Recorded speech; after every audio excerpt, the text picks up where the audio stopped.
Nobody can hold me, man. Nobody can change my energy. Nobody can turn me sick. I will not allow negativity. Nobody can hold me, man. Nobody can change my energy. Nobody can. Nobody can. Everybody show me some strength. No weakness, so that I'm gone. Strength. No weakness, so that we are. Strength. No weakness, so that I'm gone. Everybody strength. No weakness, so that we are. Not when you're old. Your enemies, they must tremble. Your enemies, they must tremble. Yo, not when you're old. Everything has to humble. Everything has to humble. I'm a go-getter. I just go hard. I just go hard. And I'm a kind of fella. Put my trust in God. Put my trust in God. That simple means say nobody can hold me, man. Nobody can change my head.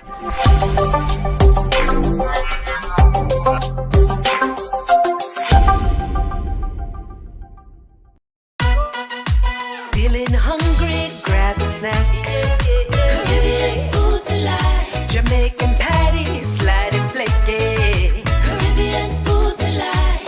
Taste the difference. Caribbean food delight. Grab a patty, take a bite. Caribbean food delight. Quick and easy, grab a patty, take a bite. Caribbean food delight. Oh yeah.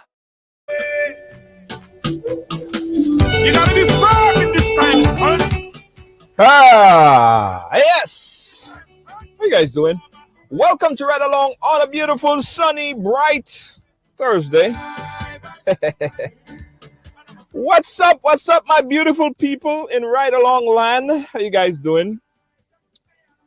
Nice to have you guys on board, by the way. Let me see who's riding with us today. Let me see who's riding with us today. I see Doug Howard. And he's starting off earlier, Doug, putting up a Vincent flag representing for St. Vincent and the Grenadines. My third home. I call it my third home, eh? Love Vincent, man. Love Vincent. Big up to everyone from St. Vincent and the Grenadines. In fact, tag someone in St. Vincent and the Grenadines. Tag somebody from St. Vincent and the Grenadines. Put it on a Vincent group, a Vincent blog. Ian Baker, how you doing? Lydia Joseph. What's up? What's up? What's up? As you guys know, the only job that I want you guys, well, the first job I want you guys to do for me, right, is to share. Sharing is caring. So go ahead right now, hit that share button like I'm doing right now. I'm not just looking distracted for looking distracted's sake, by the way.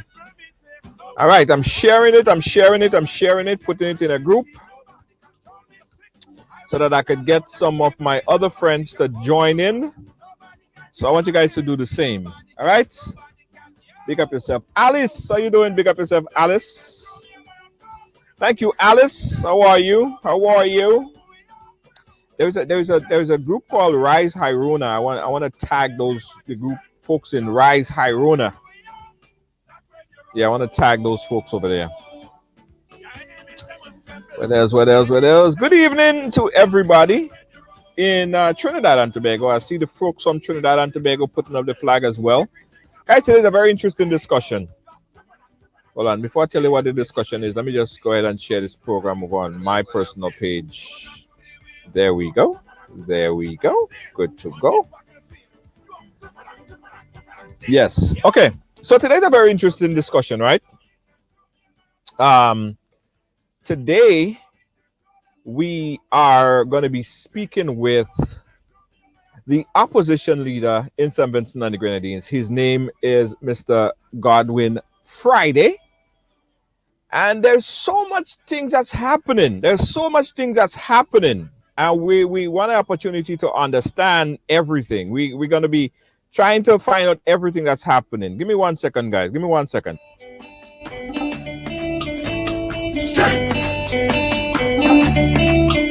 Give me 1 second.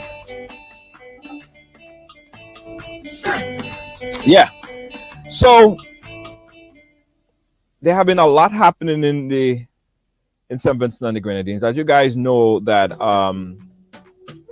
La Soufrière volcano erupted violently just a few weeks ago, and it continued for many days. A lot of people on the island of St. Vincent and the Grenadines was displaced. Even before that, the island was struggling with COVID-19, rising effects of COVID-19 throughout the area, and wanted to learn about that as well. So they had a kind of like a double whammy, a lot happening in St. Vincent and the Grenadines. So let's welcome to the program right now. He is the opposition leader of in St. Vincent and the Grenadines. As I said earlier, his name is Mr. Godwin Friday. He's the leader of the NDP. Let on my music and bring in my friend, Mr. Friday. How you doing, sir? Well, I'm doing reasonably well, given all that you have recited just now that's happening here in St. Vincent and the Grenadines. Let me say hi to everyone who is listening and those who have tuned in to listen. And I say thank you again for inviting me to be a part of the program. And, by the grace of God, I am doing well, and I hope that our country is doing better. Yeah. How is St. Vincent and the Grenadines, by the way? How is it doing currently? Well, let's start with the most immediate problem, which is, of course, as you mentioned, the eruption of the La Soufrière volcano, which started on the 9th of April and continued with various, severity or strength of the explosive eruptions that took place up until the 22nd of April. I believe that was when the last explosive eruption took place. And the people who were living closest to the volcano were ordered evacuated on the evening before the volcano erupted. So they have been displaced, as you mentioned, and continue to be so. Some people have returned to the area. They have zoned it, the most immediate area closest to the volcano, the most dangerous area is the red zone, and then closest to that is the orange zone. People who are in that zone, some of them have been allowed to go back to clean up and to reestablish their lives. But it's been a very difficult time for the country, but most of all for those people who have been who had to move out of the comforts of their homes, and very suddenly, we had noticed that it was coming, because since towards the end of last year, the volcano had started showing signs of instability, and coming into the new year, January, February, March, the scientists were telling us that we were going to have an eruption. It's not a matter of whether there would be one, but a question of when. And so when the order to evacuate came on the late afternoon of April the 8th, we knew that it was imminent, but didn't really know that it would be the next morning at 8 o'clock before the first eruption took place. And of course, throughout the rest of Friday afternoon and a couple of weeks following after that, we've had numerous eruptions. Do you think the people of St. Vincent and the Grenadines was adequately prepared for the magnitude of volcano that they got? Well, I am old enough. I lived through 1979 when we had the eruption of the Soufrière. In 71, there was some activity where the first dome was built, came up, but there was no real explosive eruptions. And we've heard and read about the eruptions of 1902, which took 1,600 lives.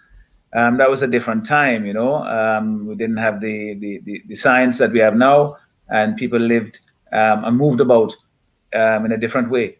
But we were told that based on what the scientists were seeing, what their readings were telling them, that this eruption was going to be pretty bad. It was going to be more on the scale of 1902 rather than on 1979. I had a meeting, my colleagues and I, with the chief scientist, which is Dr. Richard Robertson, and people from NEMO. And we had that indication, but of course you can never know for sure what was going to happen, because as advanced as the science is, it's still, not as precise as you would like. But obviously, when you're dealing with something as catastrophic as this, as threatening to life, your best bet is to err on the side of caution and to basically take all the precautions that you can, move as early as is necessary, as the indications tell you that you should do, and put the things in place to be ready. I don't think that we were at that stage when the evacuation finally was ordered on the late afternoon on the 8th of April. But many people, they had to leave at very short notice. I've spoken to some of them, and they basically just grabbed what they could and they left. Others were a bit more prudent, knowing that the signs were there, had packed bags and so forth. In fact, some people had left the danger zone even before the evacuation order was given because they felt uneasy, hearing the rumbling and so forth, and not being able to sleep at night. They said, you know what? I think it's safer for me to go stay with my relatives, my friends down in Kingstown or in Mespo or Leyo or wherever they are. Some of them even in Beckway here, to avoid having to rush at last minute. But many people had to do so. And when they arrived at centers, the centers weren't ready for them. Sleeping basic accommodations weren't there. Water and showering and bathroom facilities in some of these shelters, many of the shelters, quite frankly, were inadequate. Over the course of the next week or two, many of those things were put in place. But it suggests to me that the state of readiness was not what it should have been when the order to evacuate came. What was some of the reluctance? Because we covered from that very first day, and we've seen a lot of people didn't want to go to the shelters. They was very reluctant.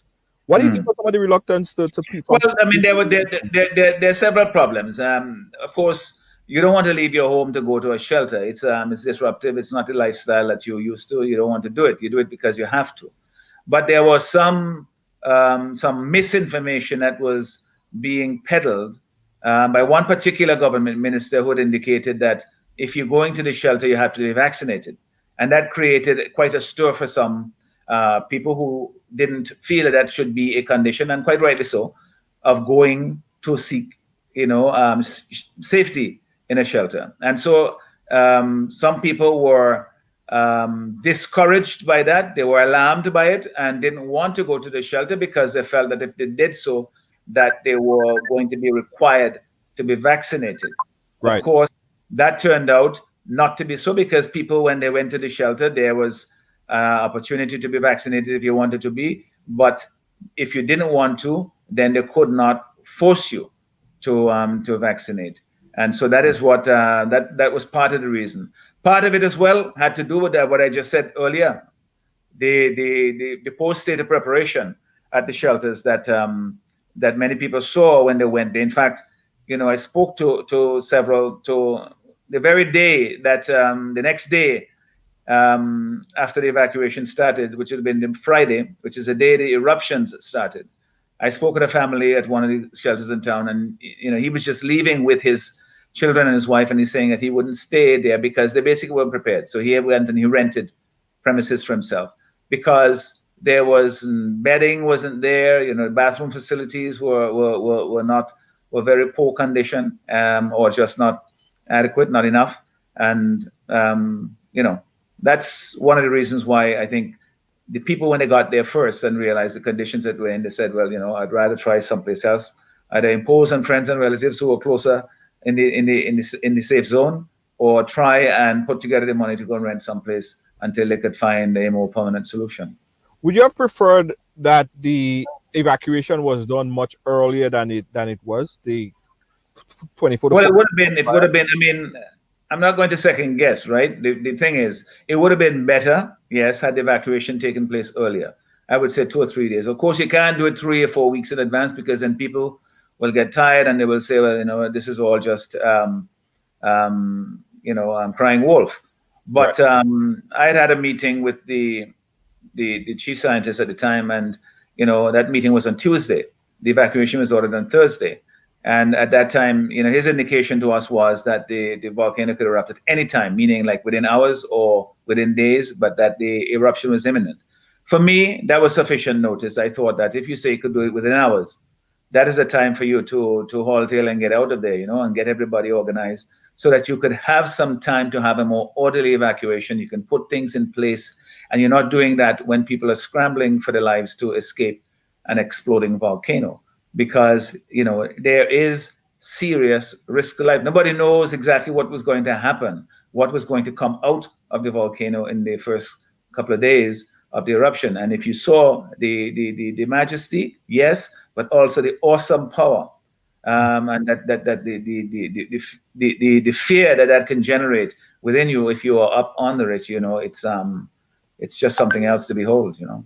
Right. Yeah, and it was quite a sight, especially after the first eruption, and seeing the disbursement and the process. Do you think the government had the proper resources in place from where you sit, from where you stand, and in Parliament?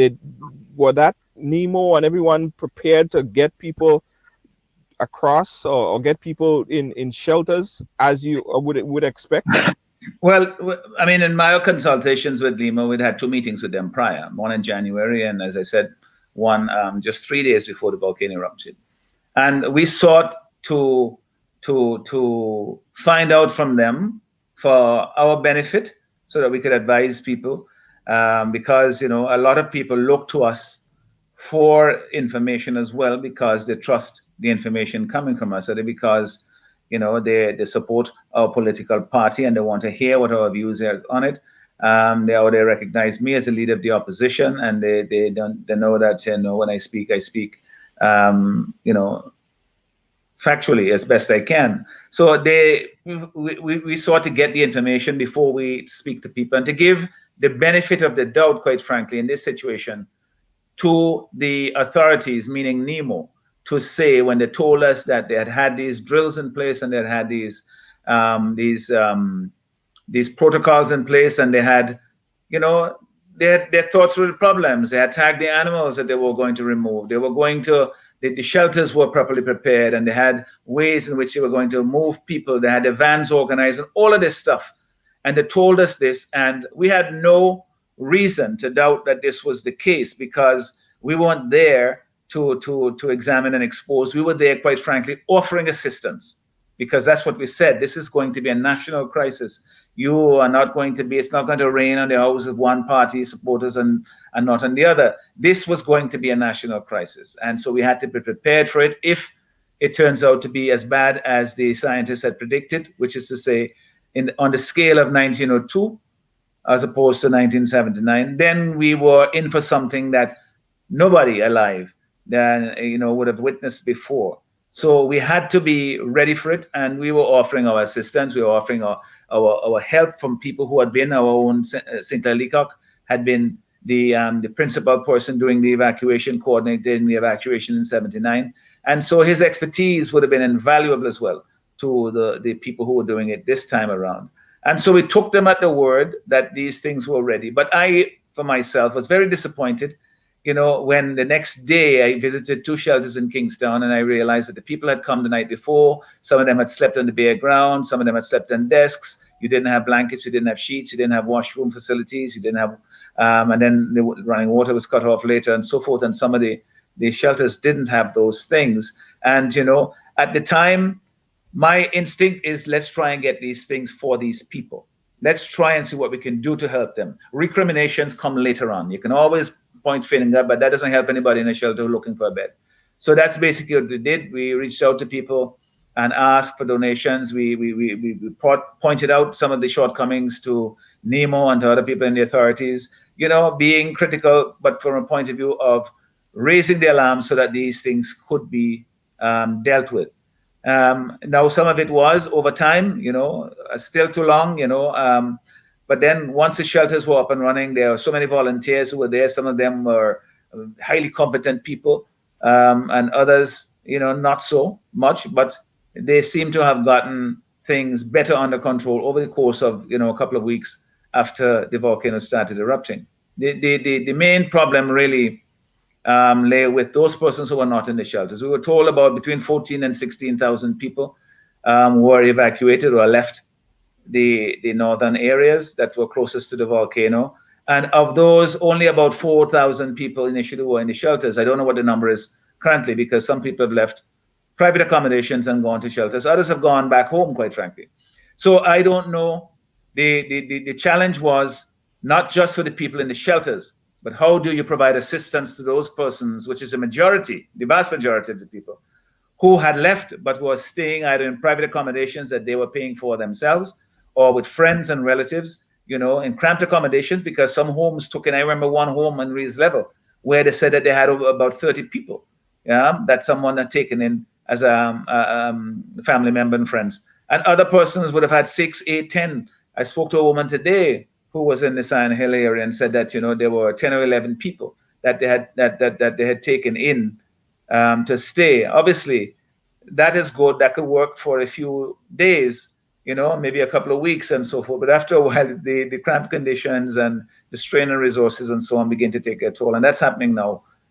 So we have to continue to give the assurance to the people who have been evacuated that they are not on their own, that even when the spotlight has shifted away from them and from the erupting volcano, that we know that they continue to need us, who are still in the comfort of our homes and and take a lot of things for granted that they have to do without.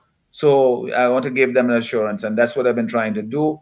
I visited many of the shelters. Of course, now we've heard that there's COVID in the shelters, so it's a lot more restricted. And for my own part, I don't want to seem to be, going in and out of shelters without when we have that problem going. But the assurance is there that we will continue to help. Our own political party, we raised a lot of materials. I mean, nothing like what the government can do, but many people wanted to send the stuff through us, and we received them, some money, and some of it was which we used to purchase goods here locally, as the stuff that was promised from New York and Toronto and Miami and even from the UK, took time to arrive. We bought stuff with the money that we raised in a telethon that we had on local TV and radio stations here. So that is how we responded, and we continue to do so, and we continue to receive goods and funds, and we, as soon as we get them, we identify the people, particularly those who are not in the shelters, because those are the ones that were most difficult to serve, that NEMO still haven't reached to some people, and to provide them with what they needed to continue to live dignified lives, even while they were not in their homes. Yeah, and I could imagine, as I said, the double whammy of having COVID and the volcano and people in this place, that made the devastation even worse.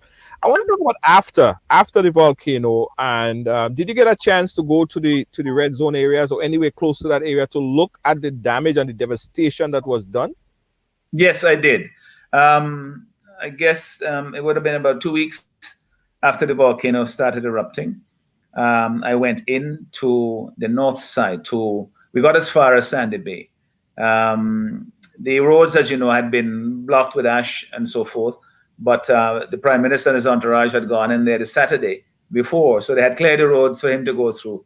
So some of my colleagues, at the instigation of a friend of ours, Kenson King, helped us to sort of organize a trip to go out to the windward side. And so we went there on Wednesday, the Wednesday following, when the road was cleared. We got as far as Sandy Bay, and I tell you, geez, man, it's it was a sight to behold. Wow. Just the eeriness of people not being there. Now the buildings, most of the structures were intact. Some of them, the roofs had collapsed. But seeing the animals there, they were untended. It's just was something like from an apocalyptic movie or something, where there was just nobody around. There were a few people who did not leave. They were still in their homes. Dangerous actions on their part, but thank God they remained safe. But there was just piles and piles of ash.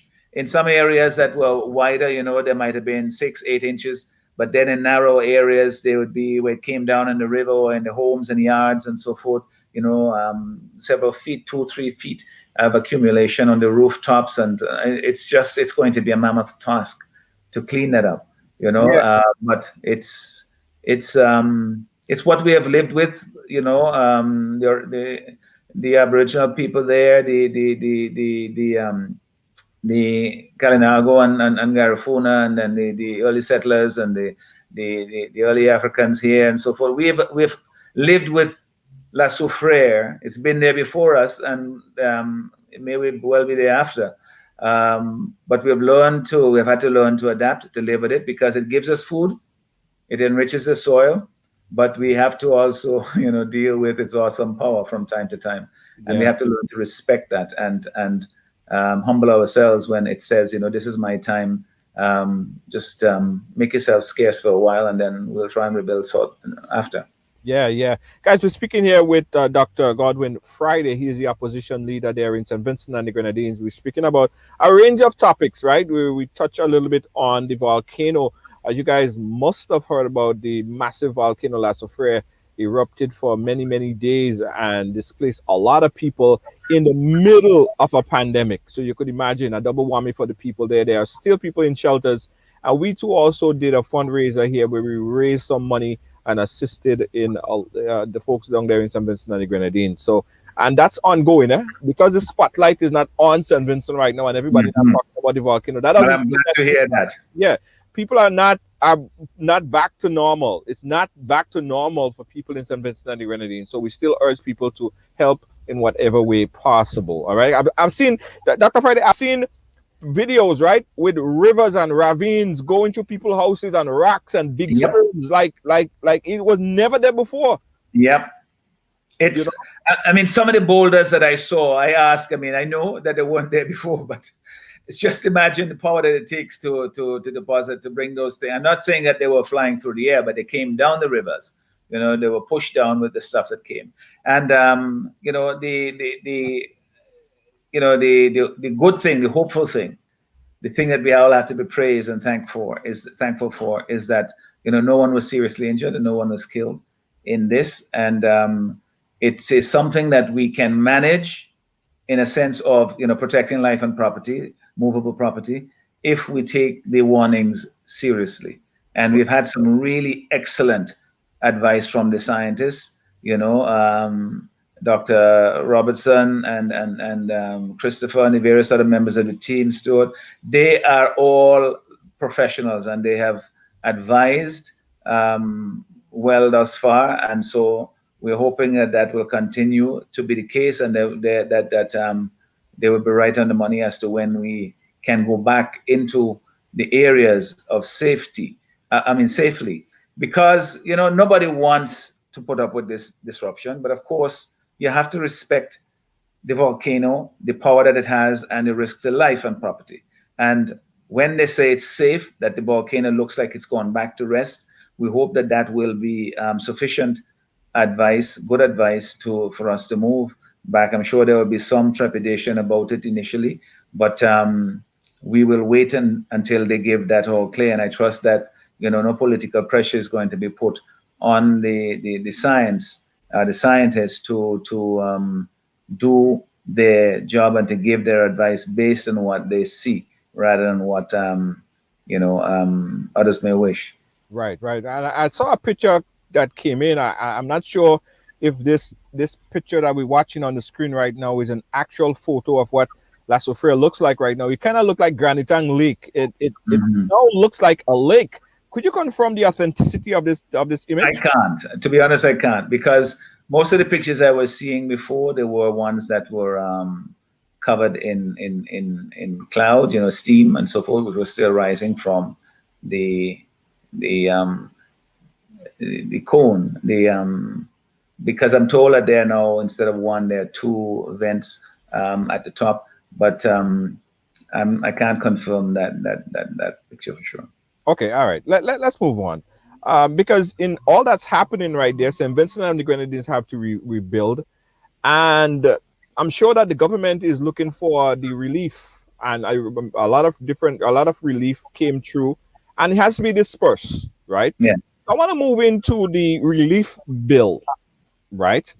And what transpired on that day where you essentially was kicked out of Parliament while or before the discussion or the debate of that relief bill. Could you bring us up to? I think we have a clip. So let's watch a clip, and then you could explain to us what happened there. So I could pull that clip up.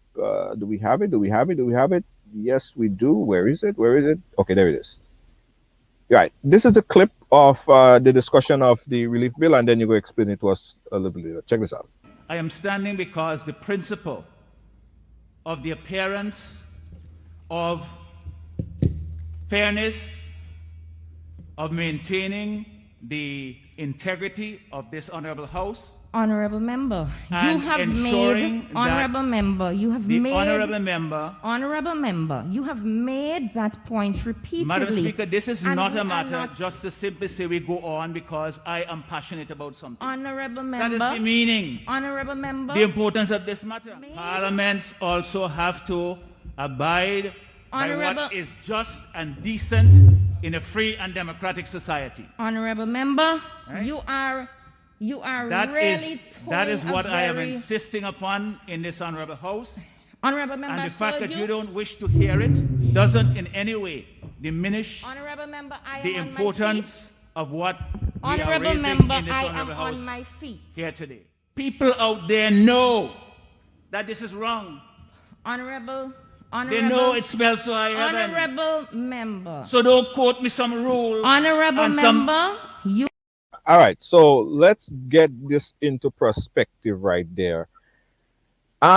We know, and the world have been following the activities in Parliament, right, as it relates to this specific relief bill. But it actually has a lot more story to behind it, based on a senator that was somehow involved in some alleged criminality. Could you bring us up to speed? Yes, well, on what happened there? the Parliament was last Tuesday, on 11th, and the substantive matter, just for those who may not be familiar with how the Parliament works, Parliament is called, we have some normal procedural stuff that is done, obituaries and congratulations and so forth. And then we go into the questions from the members on the government, the opposition. So we ask our questions, they answer. And during that period, the Senator Morgan entered the chamber at some point, and I rose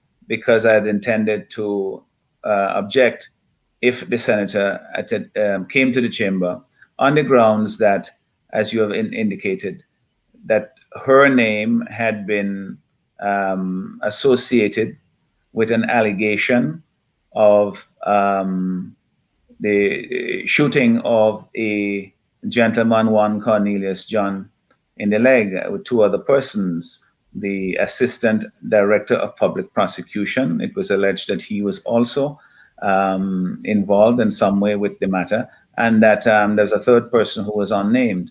And the Commissioner of Police had indicated publicly that the matter was under investigation.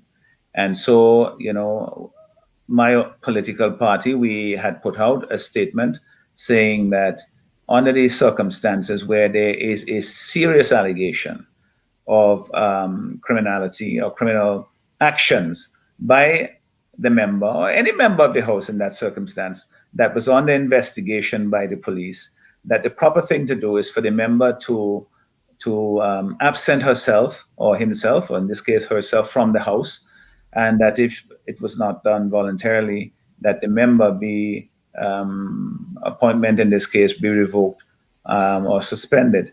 And this is a matter that I raised, with the Speaker of the House. I had written that very day to the Governor General, basically bringing this matter to her attention and urging that she used her good office to encourage or at least to alert the Prime Minister, who was the person who advised on the appointment.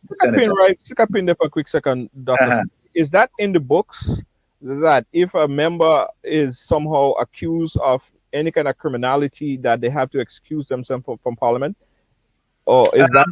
I mean, that's a proposal. Under our Constitution, there are certain bars to being a member of Parliament, but that is not what's in play, because there they talk about sentencing, so you must have had a conviction. So there is the rule. There's no rule per se that says that if you're under investigation that you have to withdraw. But the point is that, there is a practice, there is the business of the House that needs to be conducted in such a way that there is no embarrassment to any particular member or to the House, that the decorum and dignity of the House is maintained, and quite frankly, that in the circumstances, the presence of the member with the allegation against her is something that would create a question about the decorum of the House of Parliament while this investigation is going on. And it's not just unique to St. Vincent, it happens elsewhere as well, where members are asked to withdraw, and very often they are made to withdraw. And that's under allegations, right? I mean, they're not. Well, when it's, I mean, you can have allegations that are being, floating about on the internet and so forth, that people say things about people. We're not talking here about these kinds of allegations. We're talking about an allegation that is serious, that there's sufficient information out there in the public domain, and that there is a complaint that was made to the Commissioner of Police, and the Commissioner of Police has taken it up and has confirmed publicly that there is an investigation ongoing by the police. So it's not just somebody just saying something about someone, on the internet or in some chat room. Right. Okay. So walk us through that. Walk us through what happened then. So you were there and you rise to raise objection to the senator being there, and where did sparks start to fly, and eventually you got Well, what happened was I rose on a point, well, not on a point about it, but I rose asking the speaker to use her discretion on the rule. There's a broad rule towards the end of our standing orders, Rule 81, or Standing Order 81, that says that, the Speaker of the House is in charge of the procedures and so forth, and can have discretion to deal with things that are not provided for in the rules themselves. And in this case, there is no way that I could have raised the matter at that time in the House because of the urgency of the matter as it arose. And so I asked, under her broad powers, to permit me to rise and to raise the matter. And she did. She consented for me to rise. But as I started speaking, I suppose, she'll have to explain why she changed her mind on it. But I hadn't finished yet, and she essentially asked me to discontinue my remarks and to resume my seat, and so that the Parliament would continue as it had, as if nothing really was the matter. And that was not in keeping with the public sentiment. I have been in the Parliament for over 20 years now. And I tell you, this is the first time that people have called me before Parliament and urged me to do something, because they felt that this was not getting the attention that it needed. Nobody is convicting or even charging anybody. Everybody's as entitled to a presumption of innocence. I'm a lawyer myself. I know what these things mean, and I take very seriously people's fundamental rights. All we are saying here in this particular case, as we would in similar matters, that when you have a serious allegation that is raised of this nature, that is under investigation, that has, the substance that requires the investigation, that just absent yourself from the chamber. Let the matter be discussed and dealt with before you resume your seat, because otherwise it gives the appearance that in the public domain, people are exercised about this. They're very concerned about it. They're very agitated about it. But that we are sitting in the Parliament as if nothing is going on, as if it doesn't matter. And I couldn't, in all conscience, do that. And so I insisted on completing my submission and urging the Speaker to do something about it. She did not even raise it with the Senator or put the matter to her to say if you will say, okay, voluntarily, yes, I will exit the chamber. It was just simply, no, you're not going to proceed any further with this. You're not going to discuss this in the House anymore. And take your seat and read the rules and then come back under some rule. There's no rule that would allow me in that chamber, I tell you, to get that matter discussed and debated and decided in that Parliament, the way it has functioned historically over the past 15, 20 years, and the way I know it currently functions in St. Vincent and the Grenadines. So what I did there, at the risk of being suspended, I urged the House to deal with it. Now, the Speaker had the discretion to exercise her powers in a way that permitted me to complete my submissions and to urge as I had suggested. But she used her discretion instead to withdraw the consent for me to speak, and then ultimately to order me to sit, and when I didn't, then to suspend me from the House, and when I didn't move, to call the police, the Black Squad and the SSU police officers, many of them, into the chamber to remove me. And at that point, members of my side of the House, the opposition members, we left the chamber because there was a similar incident, back in 2011 when members were thrown down the stairs, suffering serious injury. I myself, was pushed, or at least attempted to be pushed by a junior officer who attempted to push me backwards down the stairs. You don't know what kind of injury you could suffer there. I was only, because I was alert, I was watching what was happening. I held on to the rails and so forth. So I knew what what had transpired before, and there was no reason for me to expect that any different treatment at this particular time. So when it got to that point and we saw that there was overwhelming force brought into the chamber to remove us, I and my colleagues left the chamber. So we didn't get an opportunity to debate the very important bill which provided for relief to the persons who had been evacuated. Had Morgan not showed up on that day, would you have raised the point? Well, I mean, it's left to be seen, isn't it? But certainly it is a matter that had to be dealt with by the Parliament at some point, because it is it really brings the business and the decorum and the dignity of the House into question, and the responsiveness. I mean, we are a Parliament.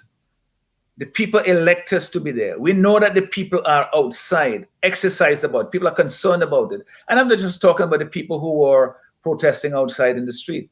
God bless them. They had the courage to come out and stand up and say, well, listen, I am not going to let this pass. This is something that is beyond the pale. I'm going to stand up and be counted. But there were many other people in the public domain. The Public Service Union, for example, wrote made a statement asking for the member to withdraw. The Christian Council, which normally doesn't, state things in a forceful way, they basically said that, listen, it's not as usual, but everybody's entitled to their day. But they didn't give the impression that everything was hunky-dory and normal. And then we have the radio hosts, the announcers, and the morning shows and various evening shows and so forth.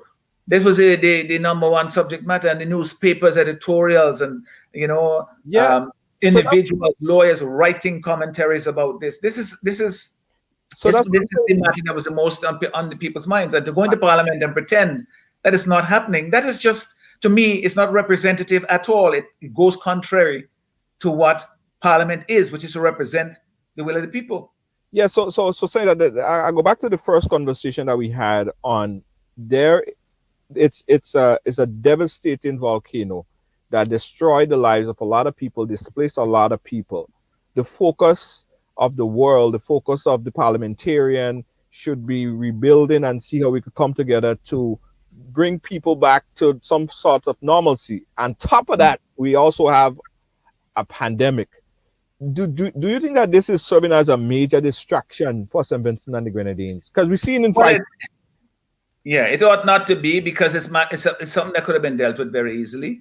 And I left it really up until the very last moment. Gave them every opportunity to sort of let's put this out of the way and then get down to the business. No, we went to the House, not to create problems for the supplementary estimates.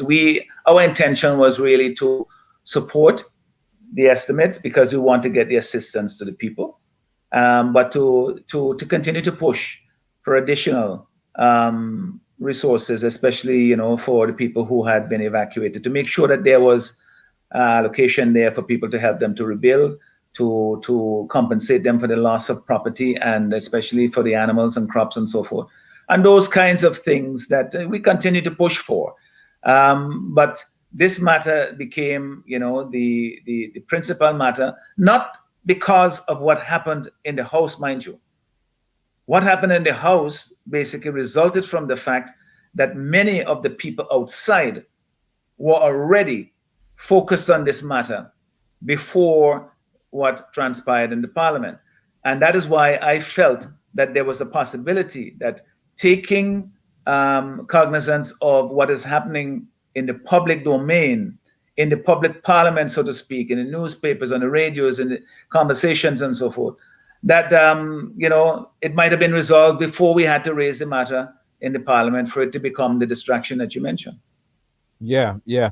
And someone sent me a clip and they say, boy, it seemed like it's always colorful in Parliament in St. Vincent and the Grenadines. This is an engagement with you and the Prime Minister. I was on my feet before you. Well, I the get honourable member gave way on a point of order, so you sit.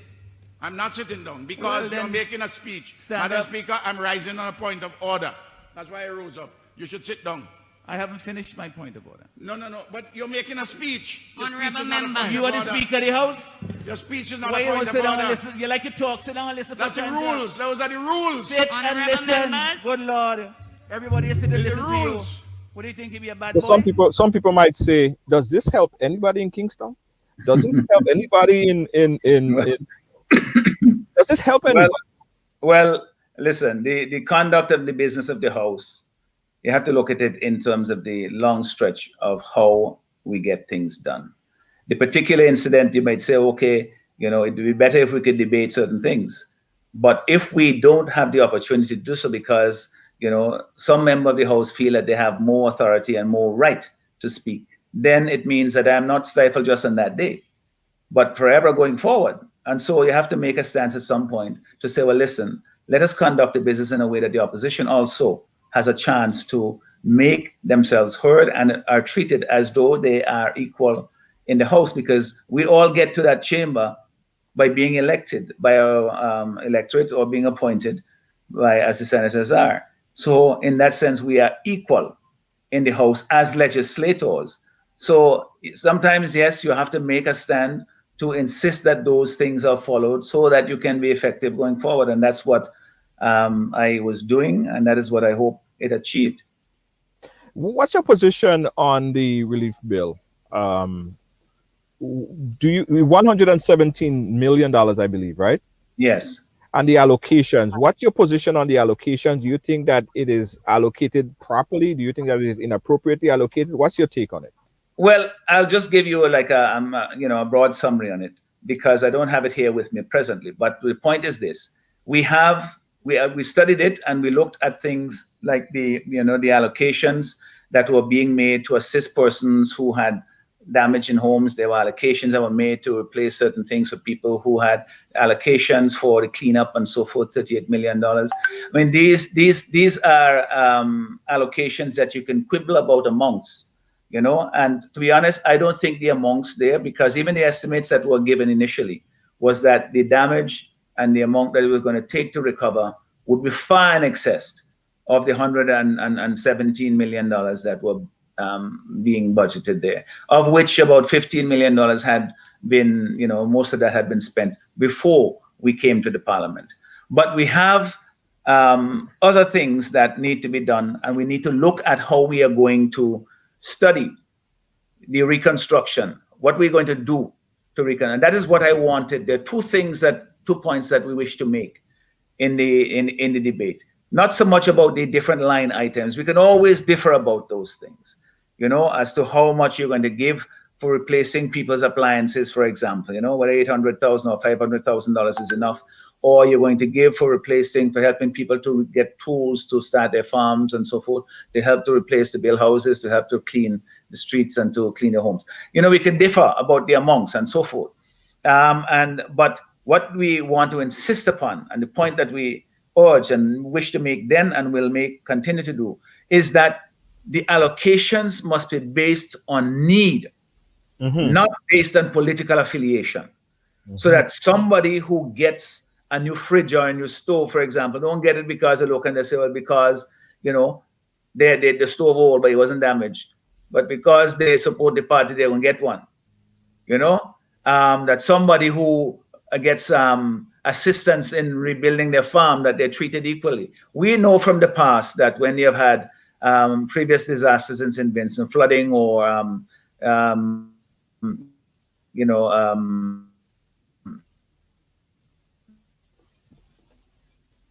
All right, we're working on getting a connection restored there with Dr. Friday. Dr. Friday, could you hear me?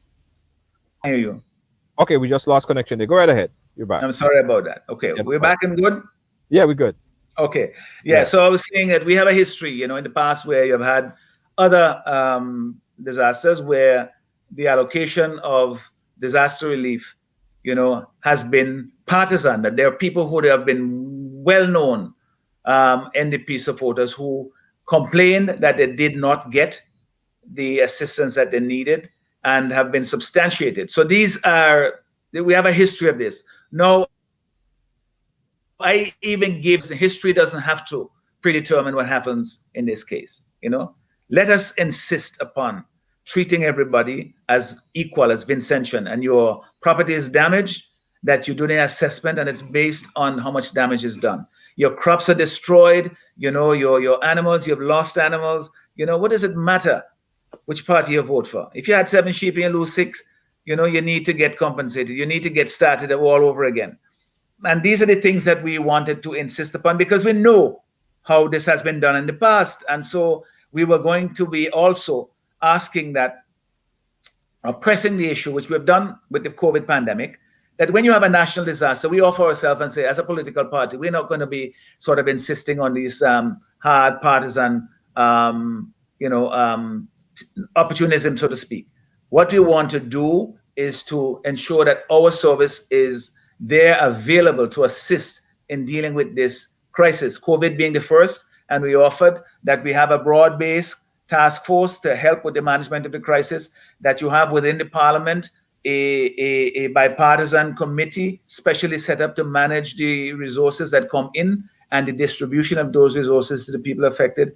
And we essentially are submitting the same approach to this particular crisis, which demands it even more, because here you have something that happened over a short period of time. COVID has been going on for over a year and a bit. And so this one is the volcano. It erupted started on the 9th of April, and the last eruption we've had was on the 22nd of April.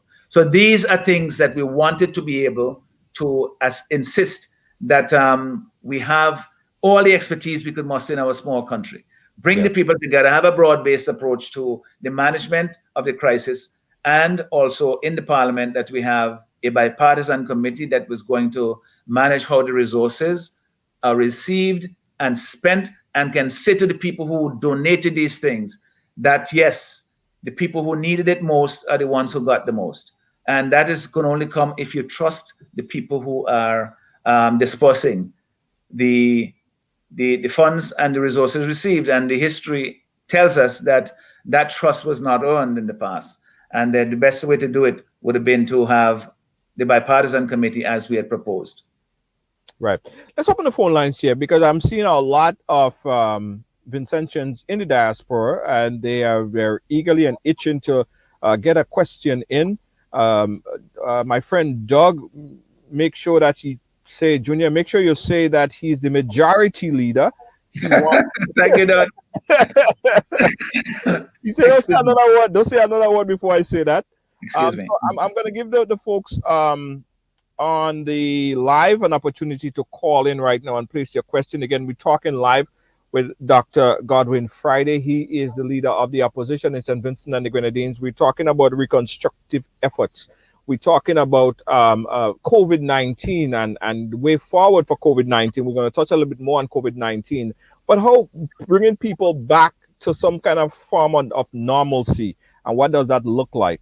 That call is coming through on my cell. It's supposed to come through on the phone. Okay, guys, hold on. That call is supposed to come in here. So let's open up the phone lines again. 718-701-5720. The caller that's calling in, I'm going to hang up on you, and then you're going to call back, and I'll bring you up on the live. All right, 718-701-5720 is the number that's on the screen. Could my moderators also pin that number so folks could just click that number and call in again? It's 718-701-5720. We're speaking St. Vincent and the Grenadines. All right. While we wait for the call to come back in, let's take a quick break, and we'll be right back to move. David Williams Funeral Service serve you with dignity and compassion as you mourn. Every day, we embark on the journey of life, and one day, the journey will end. It's on that day that you can entrust the celebration of life of your loved ones to David Williams Funeral Service. Call 718-291-3823. And we are back talking here with Dr. Friday. And we have a caller on the line. Caller, you're live. Where are you calling us from? Brooklyn, New York. Brooklyn, New York. Doug Howard. Doug Howard. Good afternoon. Good afternoon, Dr. Friday. Good afternoon, sir. Yes, Dr. Friday. Glad you come on the ride. This is my favorite evening program.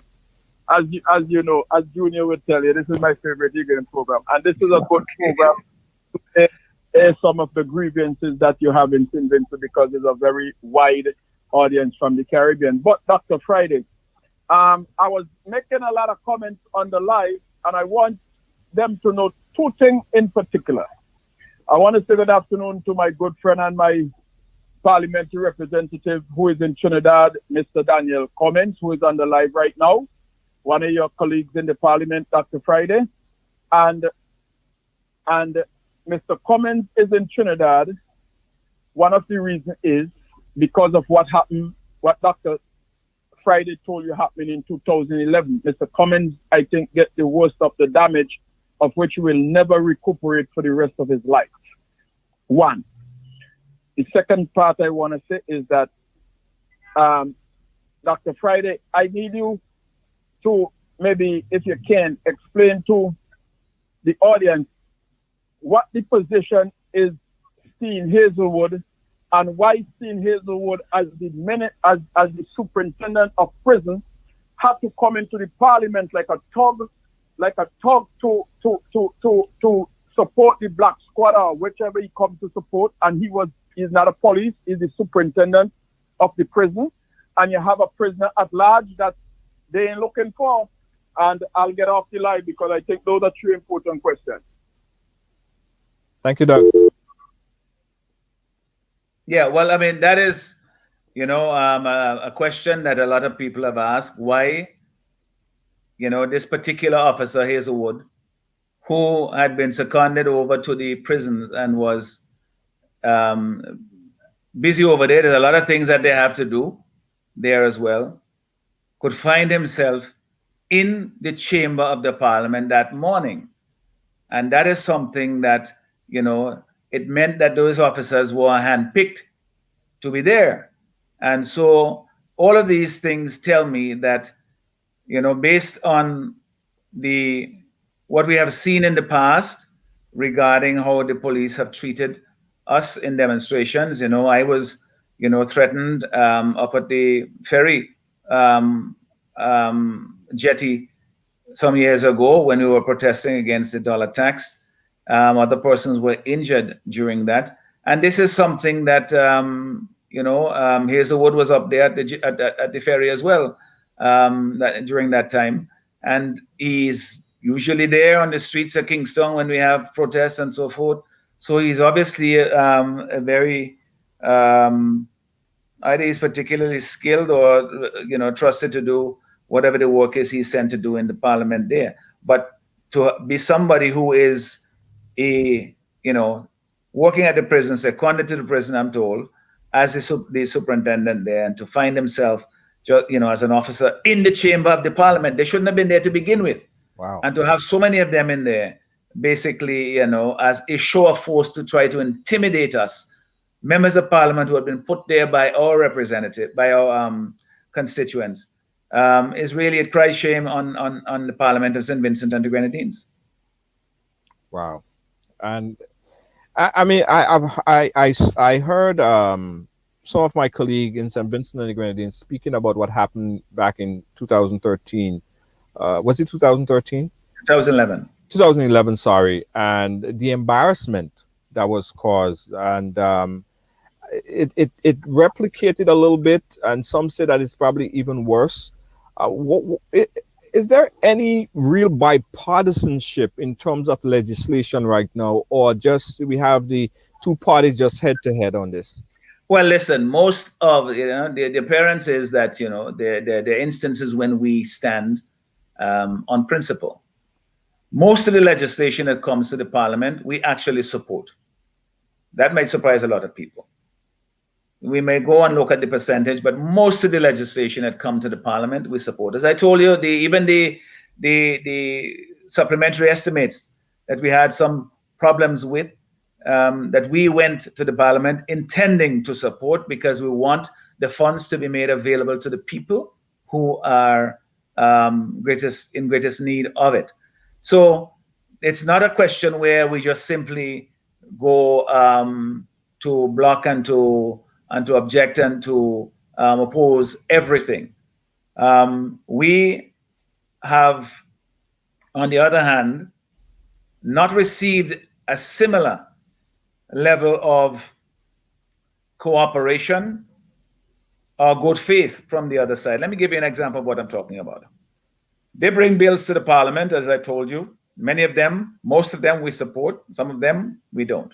For example, there was a bill recently where they increased the customs service charge, which was imposing a tax on the people of this country at a time when we were going through a pandemic that had decimated many businesses and personal incomes. So we opposed that very strenuously and said that this was not the time for the government to be imposing tax on the people, because that tax was going to cause all goods basically that came in at the ports, that the price to go up. And when the VAT was added on top of that increased price, the price on the shelves were going to go up. And we're seeing it happening now. People are complaining that this is precisely what has happened. So we oppose that on principle, to say that this is not the time to be taxing people when they're struggling so hard. But most of the times we have supported. On the other hand, the opposition, sometimes we have brought motions to the House, matters of public interest that people want to see debated. And what the government side they have done is they essentially blocked it, either by talking all day long to prevent it from being dealt with at the time when it was permitted to be dealt with, or bringing alternate motions to the House to block it so that they will deal, because they are in charge of the business, the ordering of the business in the parliament, and they will deal with their matter and not with ours, and even though these matters that we raise, for example, matters to deal with integrity legislation, matters to deal with, how we are going to deal with COVID and so forth. These are things that they have simply not allowed us to have a say in the parliament to bring something. But the worst case of all was in 2018, February, when we brought a motion of no confidence against the government, which is provided for in the Constitution of St. Vincent and the Grenadines. It was properly placed before the House, and the Speaker confirmed that. And the government sought not to defeat it, which they could do because they have a majority. They sought to have it not even debated or recognized in the business of the day. So what they did is they sought, first of all, to say that because when the matter was brought up, a majority of them, instead of saying yay to just a pro forma thing of putting it on the order tape to be debated, that they have to give their permission first before it could be debated.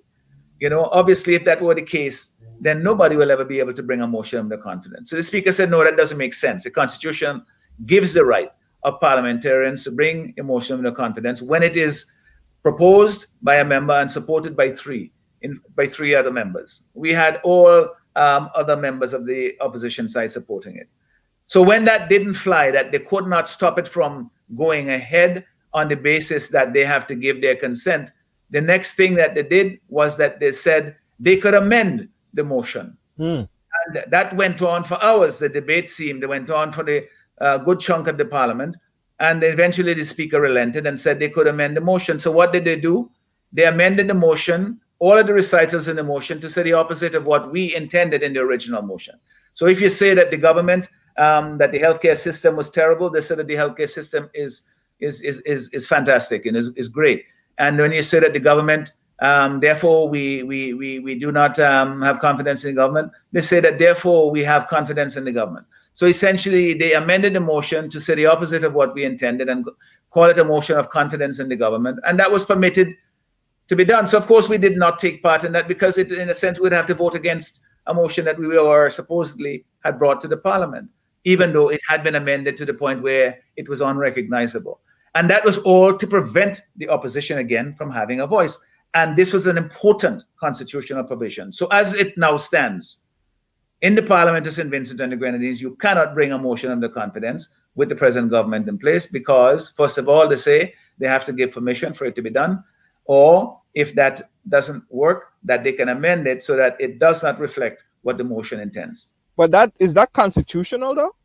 Well, it Is probably it a is not. constitutional conversation? I mean, is it?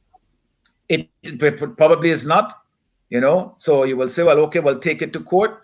But the point of the matter is, one speaker isn't bound by the other in terms of the ruling.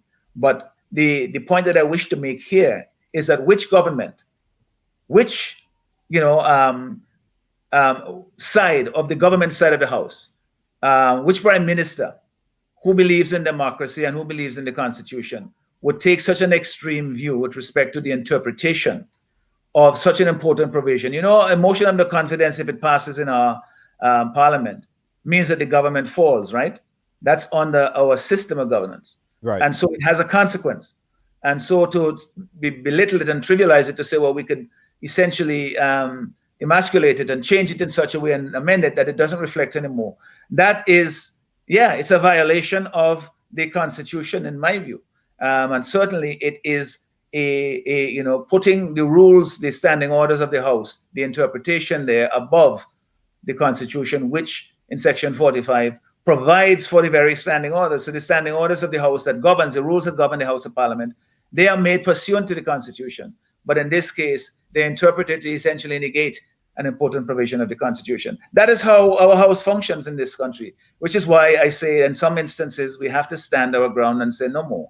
You know, you can't just simply have things your way entirely in the Parliament all the time, because otherwise we on the opposition, we won't be doing the business of the people. We won't be serving the people the way they intend us to do and they send us there.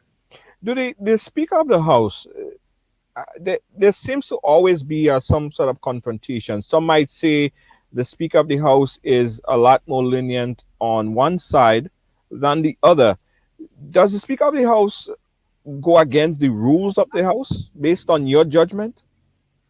Well, I think sometimes, yes, certainly that interpretation that allowed our motion of the confidence to be not to be heard, that cannot be the interpretation of the proper interpretation of the standing orders.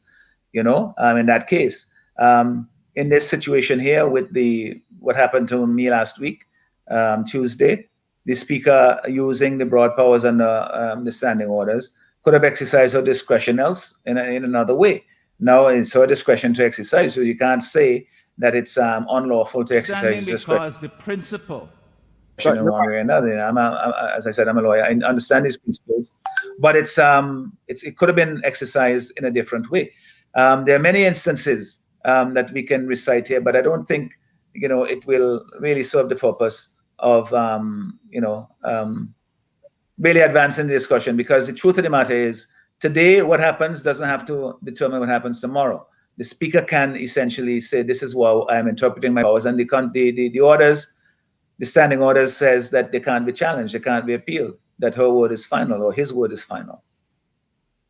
Yeah. All right, let's keep the phone lines open again, guys. The number that I want you guys to call in for my Vincentian friends, we have here the opposition leader, Dr. Godwin Friday, and he's chatting here with us and taking time out to chat with us on this very topical issues of the day, things that are affecting St. Vincent and the Grenadines as it relates to the recovery efforts, because St. Vincent and the Grenadines have been hit with double whammy, man, and my heart goes out to everyone there.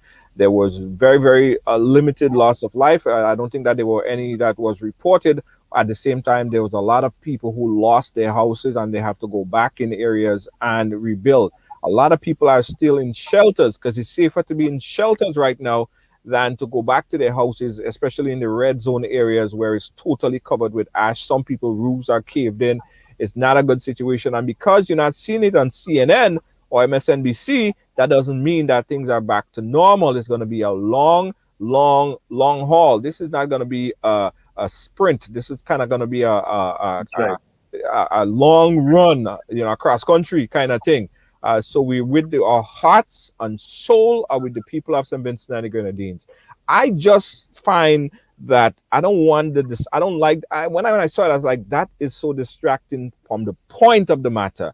And I hope people not just looking at it as, why are they always fighting when they're supposed to be together as one? Everybody coming together, putting their heads together to see how they could build the country back as one. And I just hope that distraction doesn't play out on international news, because believe it or not, you guys made international news. This was on all over the world. You know what I mean?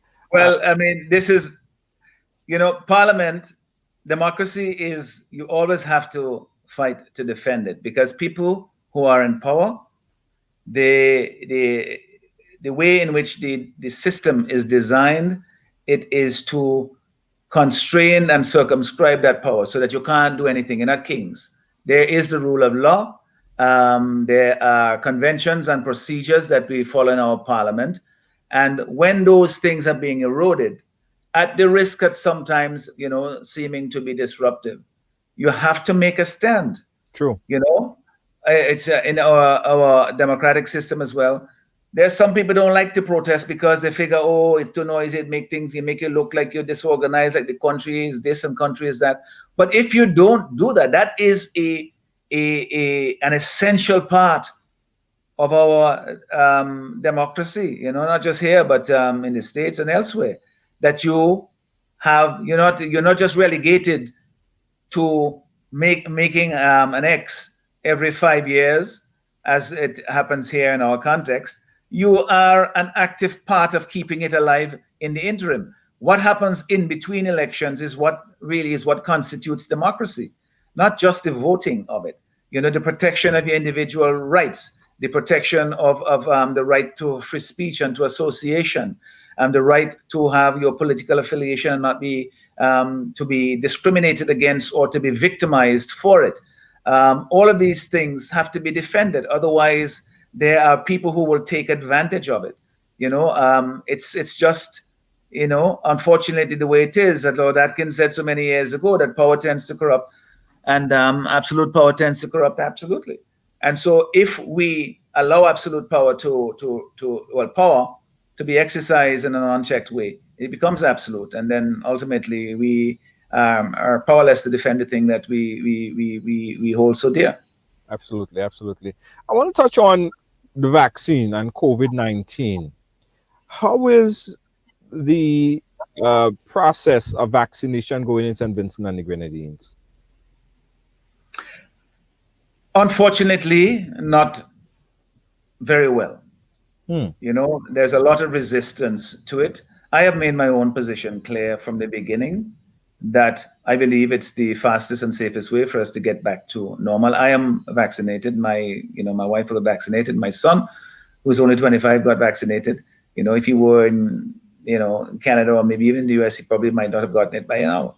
But the point is that so many people here have not been taking it up. A lot of it has to do with the stuff that you have heard about it, the way in which it came about and so forth. And some people have very genuine fears, and I understand that.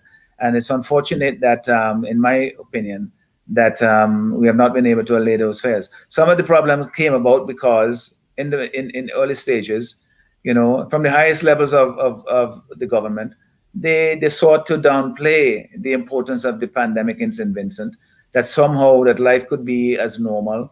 And, wearing a mask, even just as recently as in February of this year, when we went to Parliament and I was urging that they make the wearing of masks in public mandatory. There were senior members of the government side were actually ridiculing me, laughing about it, that because I went outside to take off my mask briefly, they're saying, well, how is it that you couldn't take off your mask when you're saying that people should wear a mask? And I'm saying you should wear a mask 24/7 every second of the day. But the point is that, the whole thing was to try to make it seem like this is not a big deal. And this is something now that they're changing tune, and they want to say to people, it is a big deal and you need to take the vaccine. And a lot of people are still resisting. The last count that I saw was that about 15,000 people, maybe it's gone up a little bit now, had been vaccinated. and of those, some of them had been 15,000 doses of vaccine had been given, and of those, I think, I don't know the exact number, but probably about 3,000 or 4,000 were persons who had their double shots, possibly.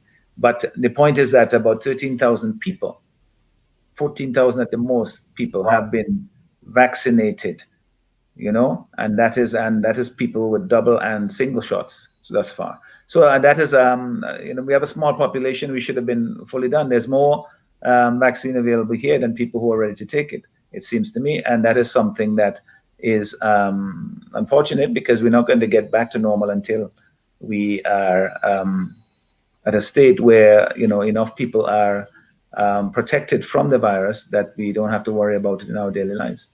Yeah, because we have two very powerful group of people, and I'm not sure that they are leading by examples, one of which are the doctors and medical practitioners. I'm hearing a lot of pushback from that industry. I'm even hearing it in Grenada as well. Some of the people in those industries who people should trust to take the vaccine, they are saying, nah, they're not taking it. And then you have politicians, if you can't meet herd immunity inside parliament, how would you expect to convince people that we could meet herd immunity in the population? Yeah. So is the parliamentarian leading by examples in this regard?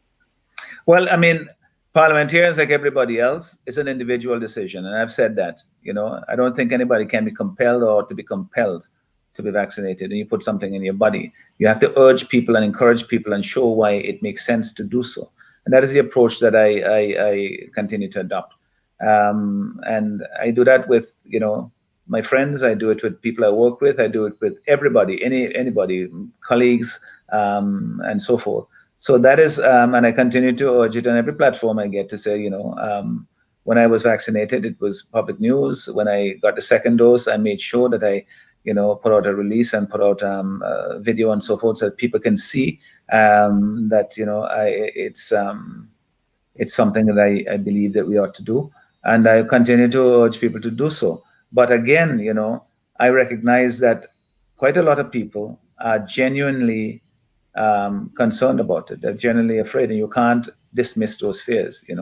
There are some who may never take it because they have a position against, a vaccine. I mean, I have a friend who never takes painkillers, no matter how much headache he gets, because he just is against taking painkillers. Right. Some people will not, but we hope that most people, that once they get the necessary information, they reach the comfort level, that they will do so. But the thing is, COVID isn't waiting for us. It's not like we're operating in a vacuum. Yeah. Every time, as long as it takes, the more we stand to lose. And we are an open economy here. We need to trade. We need to have people coming and going. Tourism is our main foreign exchange earner.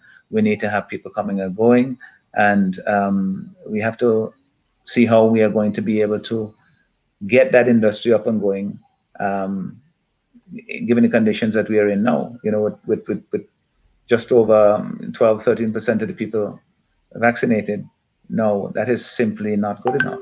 If it's 15% vaccinated, that's not good enough. Yeah, especially when we're looking at Barbados. I'm sorry, not Barbados, Trinidad and Tobago having such a hard time at the moment. Yeah. To be honest, I'm very, my heart goes out to them, and I pray and hope that the matter be brought under control, because Trinidad was one of the countries that was strictest, in its response. And again, our own response here in St. Vincent is one that I had urged. I said, we had gotten to a point back in December when I don't think there was a single active case in St. Vincent. At least we hadn't done widespread testing, but the view was that there wasn't. We said, well, all we need to do now is protect our borders, make sure that we don't bring it in, that we are as strict as we need to be on that aspect of it, so it doesn't get back into the population. After Christmas, things just exploded. Where we had maybe about 100 cases, 100 and something cases for the previous part of the year, it exploded. I think now we're close to 2,000 cases in St. Vincent that we've had so far. There's about over 150 active cases now. The situation now is worse than it was at this time last year. certainly worse than it was 6 months ago. So it's a bad development, and it's a time when it should really urge people to say, well, let's look at the vaccine again, and because we are not operating, as I say, in a vacuum. This is something that is going to continue to affect us. The experts are telling us that, with the variants that are coming and so forth, that it's the sooner you get vaccinated is not. But people have to be comfortable with it. And the more education there is, the more information there is, I think is better than trying to make people feel somehow that they are, that they're foolish or that they are stubborn or whatever. A lot of people just simply don't do it because they are fearful. Yeah. And those are the ones we have to work to try to persuade. I'm fully vaccinated, and whenever I speak to someone, I always tell them, it's a personal choice. It's your personal choice. I have a doctor, and I trust that doctor to give me medical advice. And they gave me medical advice for many things, not only me, but all my family. So I got good advice from my doctor, and I went ahead and I became fully vaccinated. I also caught COVID. I also had COVID in the early part of it. Well, actually, not the early part, a few months ago. So I understand the process of it and how it affects you. So I am making this appeal whenever I get a chance to tell people to listen to your physician and talk to your physician. And if you came to that conclusion, I encourage you to take the vaccine. If again, that's your personal decision, but I think it's safe and effective. But it's something that I think that we need to do. But Dr. Friday, just to add a little thing different, because you quite rightly spoke a lot about the intersection between the volcanic eruption and the COVID crisis. I call it we have a perfect storm of calamities here in St. Vincent, because we have added on top of the COVID crisis, which was bad enough at that time. We have the volcano, and we are having active cases in the shelters. There was one case where you had 18 new cases in one day, and 16 of those came from the shelters. That was the first time that we realized that there were positive cases. I mean, it would have been too much to expect, I suppose, that there wouldn't be any. But certainly, we have to be much, much more vigilant to ensuring that you don't have widespread occurrences of the COVID-19 in the shelters, where it could affect people, vulnerable people, and cause loss of life. Nobody wants to see that happen. And so we want to urge people again to continue to do all the things that we've been doing that helps to protect us, social distancing, and stay away from gatherings if you can. But I mean, just think about it. If you have to do this for the next year or 2 years, you're not going to be able to keep up with it. So what is the alternative? The alternative really is just to be vaccinated. Yeah. A friend of mine told me the other day, she said to me, Doc, I worry about you because I see, excuse me, I see you greeting people, and people are coming up to you and shaking your hand and so forth, even though you're trying not to. So she said, I worry about you and COVID and so forth.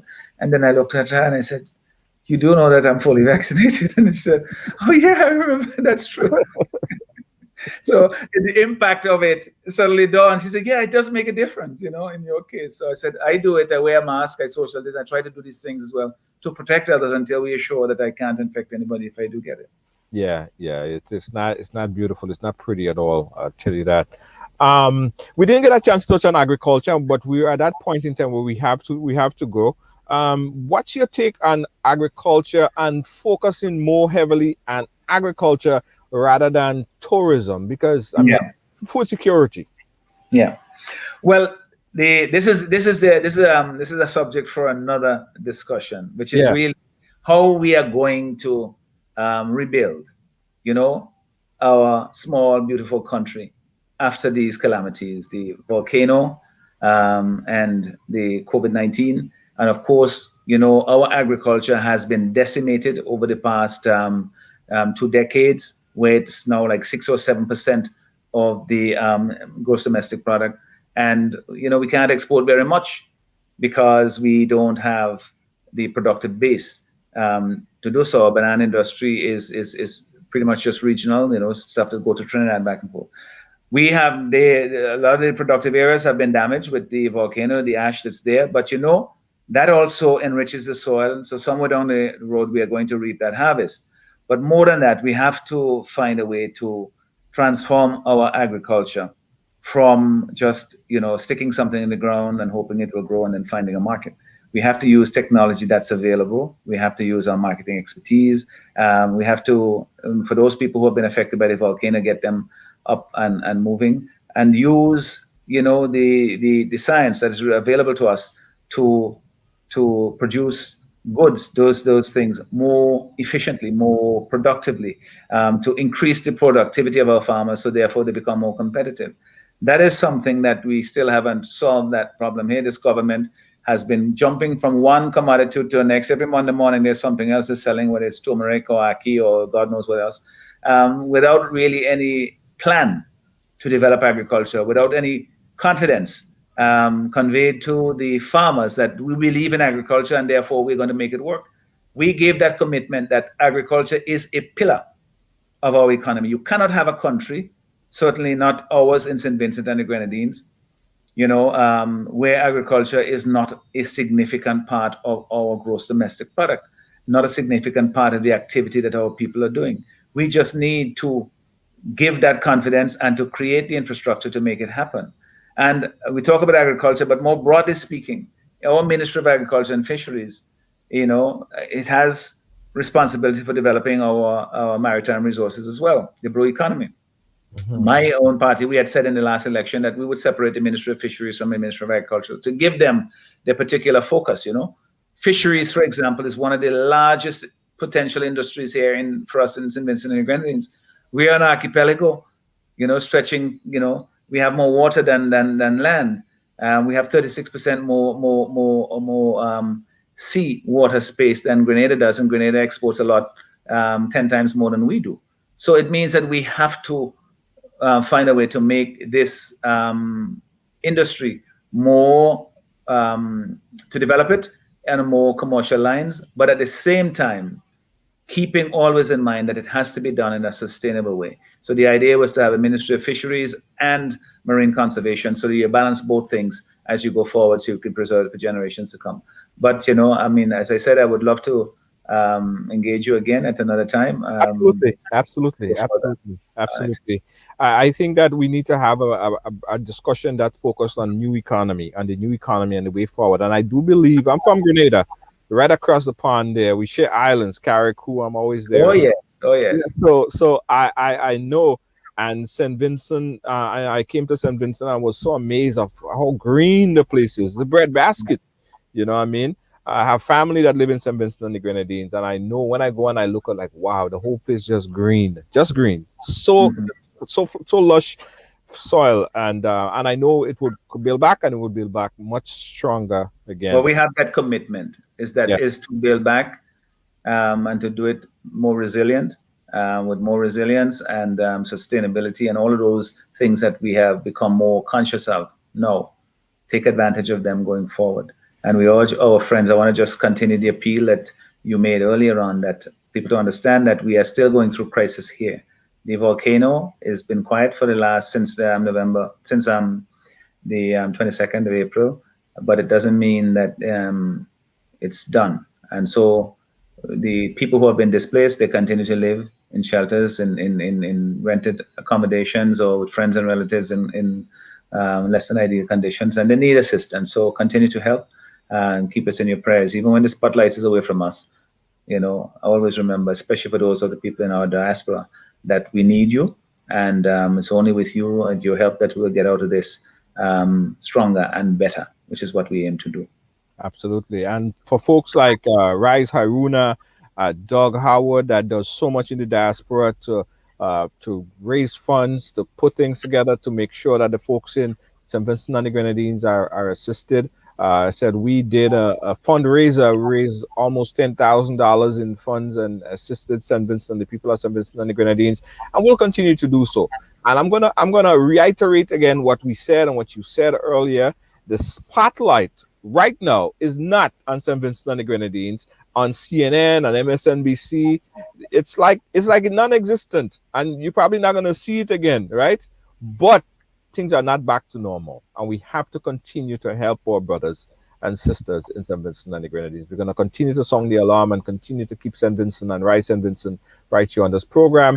And I thank you, Dr. Friday, for coming on and chatting with us. And you have a free opportunity anytime you want to come back. The platform is open to you, sir. Don't tempt me, Judy. Yeah, it is. I mean, listen, this is everyone has a story to tell. So, you know, we also bringing a call on to the government to come on and share their side as well. We have an open platform. We don't. But thank you very much, and I really enjoyed the discussion today, and I welcome the opportunity to reach your audience, and for those persons who listened. Thank you so much, Doug, and all the others who have been following. It's been a wonderful opportunity for me to reach you, and I hope that we can, build on those things that are common among us. Fight for principle and things that we must defend, but let us find common ground to go forward and to build, our St. Vincent and the Grenadines, of course, foremost, but our Caribbean, and we are all humanity. We're all part of this humanity in the world. Be as good as you can be. Thank you, fellas, for inviting me, and I hope we have a chance to do this again sometime soon. Absolutely, sir. Keep in touch. Yeah, that was Dr. Friday, man. Yes, thank you, Dr. Friday. Thanks to the folks, the family, St. Vincent and the Grenadines. We are one people, one Caribbean. Let's check this. When the volcano erupted in St. Vincent and the Grenadines, right? To show you how much we won. Barbados got it. Grenada got it. You see, we are joined like this. So we understand and we feel solidarity. And if we all work together like this and we always remember this moment, we can do so much more together. No matter because you're from Grenada or from wherever, you're not going to reach out and help these people at St. Vincent and the Grenadines. Because when was Ivan? Oh, you remember that? Ivan in Grenada, St. Vincent was right there. St. Vincent and the Grenadines is our brother, is our sister, right? We're always there for each other. We continue to promote and call for more assistance, more aid for the people of St. Vincent and the Grenadines, all right? We want to see less of the fighting in Parliament, though. We don't really want that too much, all right, Olia? Keep that at bay. Nevertheless, guys, it was great. It was great. One Caribbean, one people. Thank you, Cecile. Thank you. And we also appealing to the folks on the other side, government. So Ralph Gonzalez and the ministers and Camilo and everybody else, this is an open platform for everyone to come and share their story. Let's have a conversation. Let's chat. All right, guys, it was a great week. And tomorrow, remember, Friday is No Drama Friday. We have game show tomorrow, no drama type of thing. So come and play with us. We have Ride Trivia tomorrow, and we're encouraging everyone to come over. We ain't talking politics. We ain't talking nothing. It's just fun on a Friday. Okay, just fun on a Friday. If it's your first time on this platform, we want you to click like, because we always have programs Monday to Friday, 6 p.m. Lock it in, all right? Thanks to Rice Irona again, as I said, and all the St. Vincent and the Grenadines medias and NGOs and advocate activists, everybody that is doing whatever they could do to continue to keep the St. Vincent and the Grenadines out there and get donations and send it down to the folks down there. Keep doing your thing, all right? And we're going to continue to keep doing what we're doing right over here. Thanks again, guys. It's been a pleasure. Catch you guys again tomorrow for Right Trivia. Peace out. Bye-bye. Good night. Everything after me.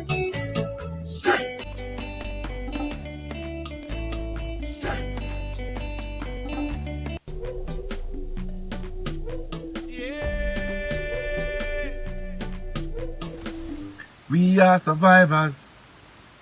We will survive. We will survive. We are firm believers. We'll forever strive just to stay alive. That simple means say nobody can hold we. Nobody can drain our energy. Nobody control we. We will not allow negativity. Nobody can hold we. Nobody can drain our energy. Nobody can. Yo! Ride along to strength. No weakness. Show we a lion power.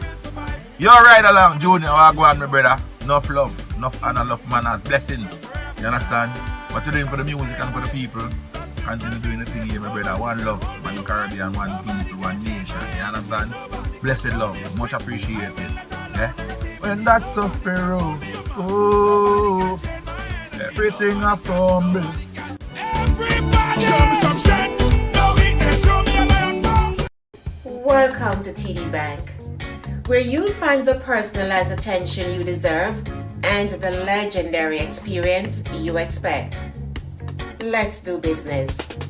If you are a medical or dental practitioner, contact me to hear about our tailored lending solutions for residential mortgages, equipment purchases, practice-related commercial mortgages and refinance. Visit me at 500 Baychester Avenue to hear more about our full range of personal and small business banking solutions. See you soon. My name is Hollis Map, aka Mr. Killer. Why should I drink any other rum than Clark's Court rum? When Clark's Court is the rum that supports my community, my culture, my country. A long time ago, my ancestors used to work in the cane fields. Today, we own the rum, Clark's Court rum, Grenada's #1 rum. But my people, if you drink, don't drive. When you drink responsibly. And if you're under 18, don't drink at all. Clark's Court rum, Grenada's #1 rum. Are you fed up of your mask or your foggy face shield? Introducing the Fashion Shield from callallpronow.com. Keep your hairdo intact, your makeup flawless, and be fully protected. Get the Fashion Shield now. Call 516-387-4246 or visit callallpronow.com.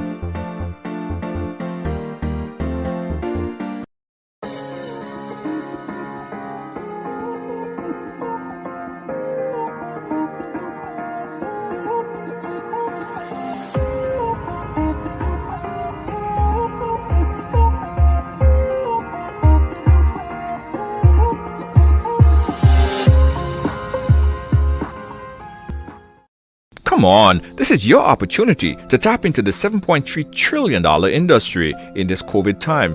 Get interactive, hands-on in the Forex and crypto market. Educate yourself in this financial industry.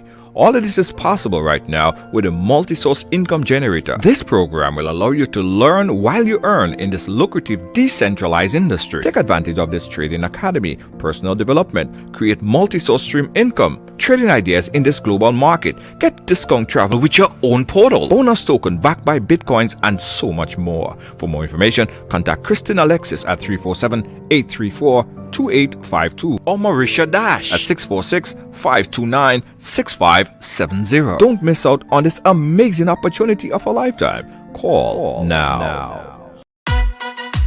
Feeling hungry, grab a snack.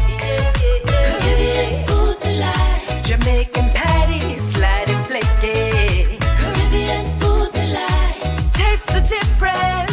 Caribbean food delight. Grab a patty, take a bite.